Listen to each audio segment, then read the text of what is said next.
दोस्तों स्वागत है। आज हम जिस विषय पर बात करने वाले हैं ना, उसने हजारों कैंडिडेट्स की नींद उड़ाई हुई है। हम बात कर रहे हैं यूपीपीएससी आरओ 2023 की।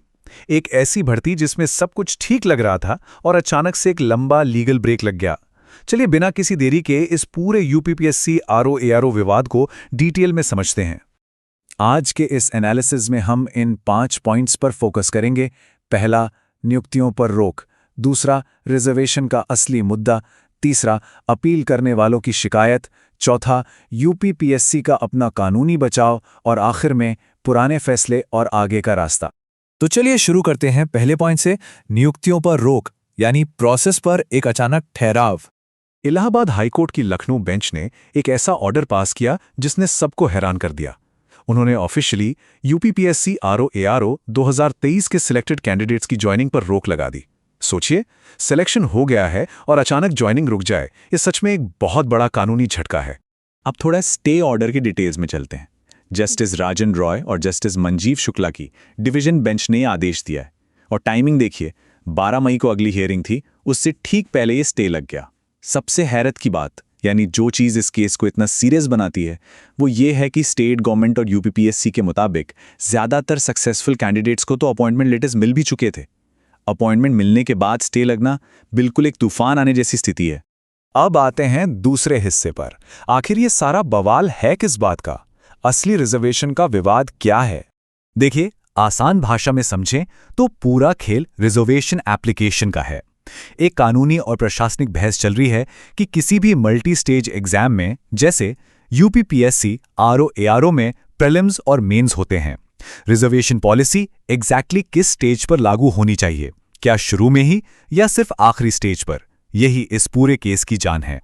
तीसरा सेक्शन देखते हैं।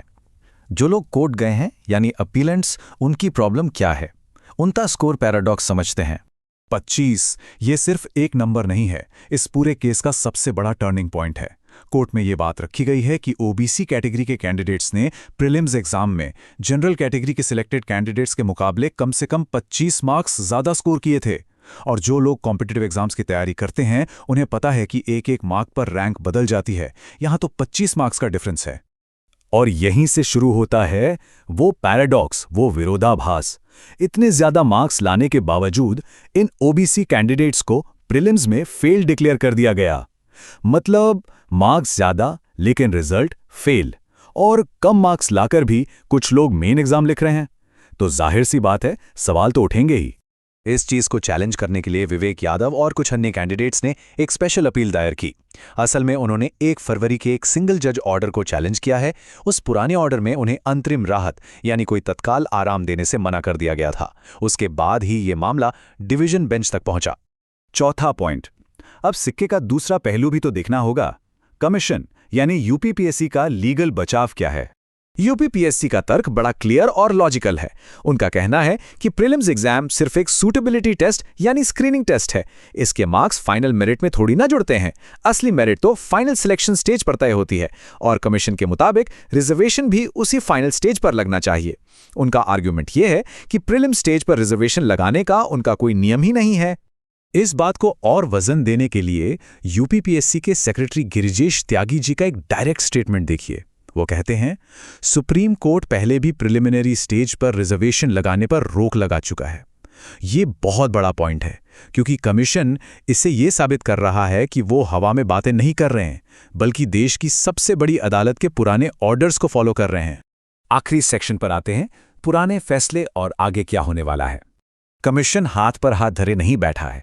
यूपीपीएससी अब हरियाणा पब्लिक सर्विस कमीशन के बिल्कुल ऐसे ही पुराने केसेस की स्टडी कर रहा है। सुप्रीम कोर्ट के पुराने ऑर्डर्स को खंगाला जा रहा है ताकि अपनी डिफेंस स्ट्रैटेजी मजबूत की जा सके। खैर, साफ है कि कोर्ट में जो बहस होगी वो हवा हवाई नहीं, बल्कि सॉलिड लीगल प्रिंसिपल्स पर आधारित होगी। एक बार क्विकली इस टाइमलाइन पर नजर डालते हैं।